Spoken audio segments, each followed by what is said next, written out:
Kisan fashion mall వచ్చేస్తుంది మన ECL కి జూలై 24న గొప్ప ప్రారంభం. దేశ రాజధాని ఢిల్లీ యుద్ధభూమిగా మారింది.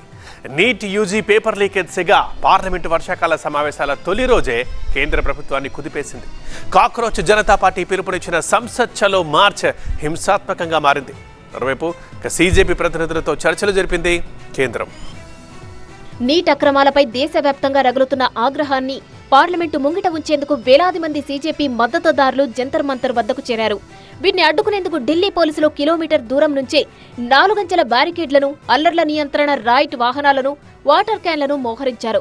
నిరసనలపై నిషేధాజ్ఞలు విధించారు. దీంతో పార్లమెంటు ముట్టడికి CJP చేపట్టిన ర్యాలీ హింసాత్మకంగా మారింది. దాదాపు 8 గంటలకు పైగా ఆందోళనలు కొనసాగాయి.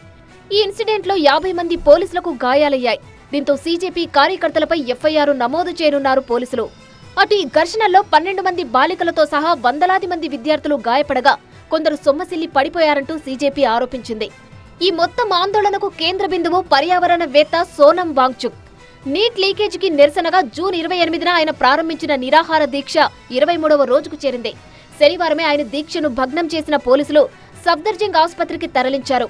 ఆసుపత్రిలో సైతం వాంగ్చుక్ తన దీక్షను కొనసాగించారు.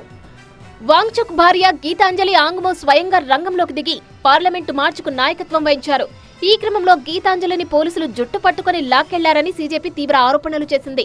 ఈ ఉత్కంఠభరిత పరిణామాల మధ్య కేంద్ర హోంమంత్రి అమిత్ షాతో విద్యాశాఖ మంత్రి ధర్మేంద్ర ప్రధాన్ పార్లమెంటు లోపలే అత్యవసరంగా భేటీ కావడం ప్రాధాన్యత సంతరించుకుంది.